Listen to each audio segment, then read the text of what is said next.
Olá, bom dia. Estamos a preparar o Domingo do Bom Pastor. É o quarto domingo da Páscoa.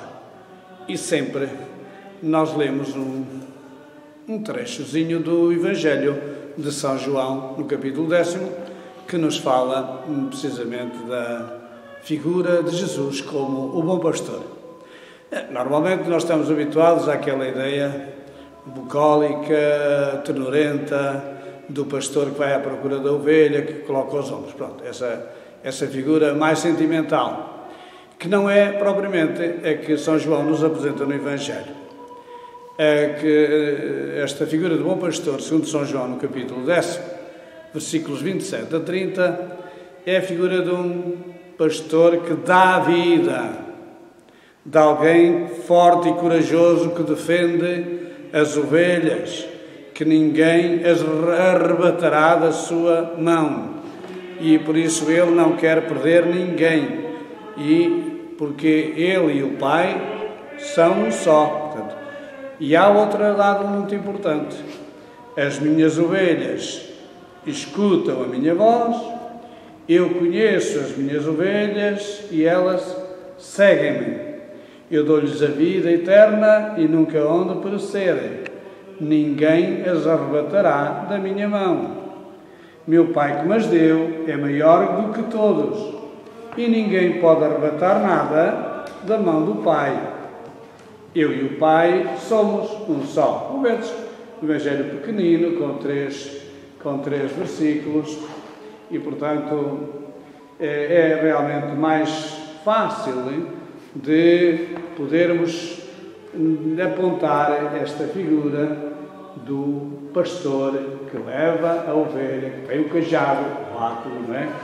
O báculo do bispo, etc., para defender, afugentar o lobo, etc., etc. Bom, a segunda leitura do livro do Apocalipse é a abertura do 6º selo e fala-nos da tal grande multidão de todas as nações, tribos, povos e línguas do mundo que estavam diante do Cordeiro, na presença do Cordeiro, vestidos com túnicas brancas e de palmas na mão. E, portanto, vieram da grande tribulação, assim diz um dos anciãos que vem ao encontro do vidente. E por isso estão diante de Deus, do trono de Deus, servindo dia e noite no seu templo. Nunca mais terão fome, nem sede, nem o sol ou vento ardente cairão sobre eles. Porquê? Porque o Cordeiro está no meio do trono, será o seu pastor e os conduzirá às fontes das águas vivas. E que Deus enxugará todas as lágrimas dos seus olhos. Bonita esta imagem, esta linda ideia, que deu origem àquele tão lindo cântico de o Cordeiro de Deus é o nosso pastor. Quer dizer, o Cordeiro, afinal, é o pastor, é o Cordeiro que dá a vida, mas é aquele que nos protege e nos defende. E chegamos finalmente à primeira leitura, que nos apresenta os apóstolos na sinagoga de Antioquia da Pisídia, não Antioquia da Síria.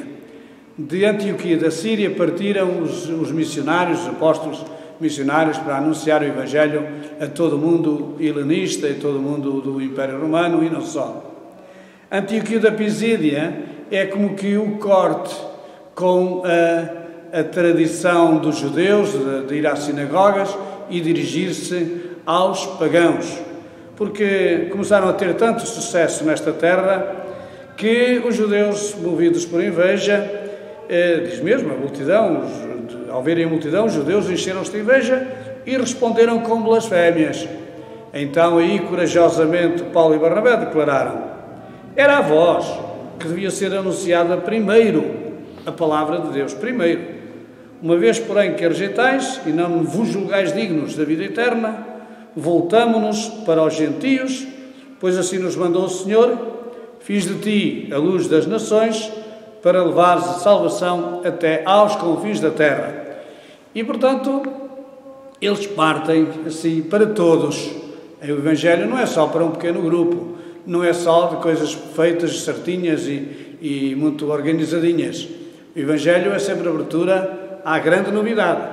Claro que eles não gostaram, instigaram as senhoras piedosas naturalmente ricas e distintas, naturalmente, os homens principais da cidade, portanto, moveram-lhes uma perseguição a Paulo e Barnabé, que os afastaram e expulsaram do seu território.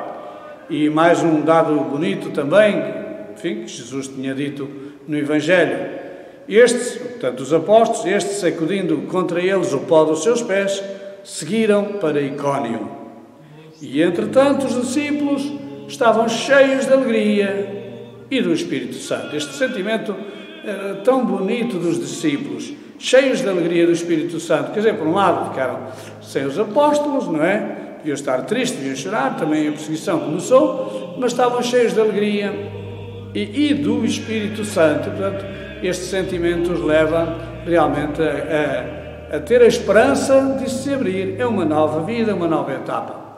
E veio o Salmo, cujo refrão: nós somos as ovelhas, nós somos o povo do Senhor, somos as ovelhas do seu rebanho, então nós somos o povo do Senhor, Ele é o nosso alimento, que nos apresenta o Salmo 99, de aclamar o Senhor a terra inteira, saber que o Senhor é o nosso Deus, a Ele pertencemos, somos o seu povo, as ovelhas do seu rebanho.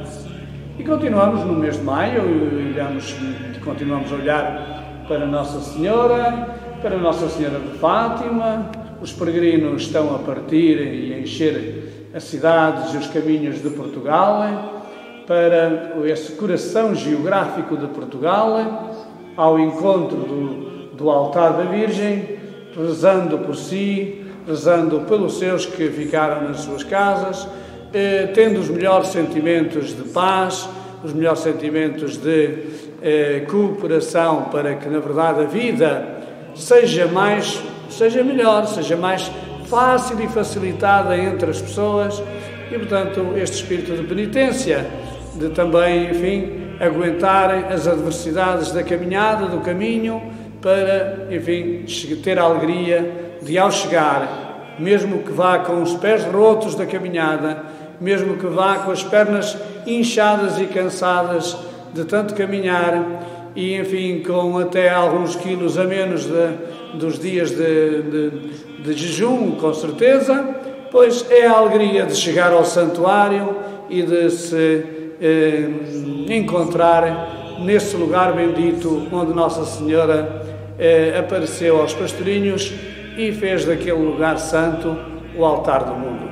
Entre nós continuamos também na nossa paróquia e incentiva toda a gente, em todo lugar, em todas as terras, em todas as paróquias, a irem à igreja, fazerem o mês de Maria, rezarem o terço em comunidade, é tão bom. Por isso, procurem encher as nossas igrejas, nunca se esqueçam disso, às horas em que são o terço. Entre nós, o mês de Maria é às 21h30, aqui na Igreja Matriz de São Veríssimo de Paranhos. Venham rezar connosco todos os dias. E aos sábados e aos domingos é às 6h15. Portanto, precisamos de ter mais oração em nossas vidas. E no final do mês, na nossa cidade do Porto, faremos a procissão da cidade, da luz, a cidade da Virgem, e também na nossa paróquia, no último sábado do mês, faremos a nossa procissão de velas, que sairá este ano da Capela das Irmãs do Bom Pastor, passará pelaquela rua Professor Bastos, Joaquim Bastos, que é chamada Rua do Lidl, depois virá ao Campo Lindo, em frente à Capela do Campo Lindo, subirá a Carlos da Maia, precisamente para também passar junto do lar Carlos da Maia, e depois no Delfim Maia encontrar o lar de Santo António também, para que os nossos idosos possam também se acenar à Virgem, e regressará à cripta. Portanto, em vez de vir à Igreja Matriz, vai chegar até à cripta. Assim será a nossa procissão no dia 28 de maio, portanto, a começar às 9h30 no Bom Pastor e terminando na cripta. Uma boa semana para todos vós, até à próxima, se Deus quiser.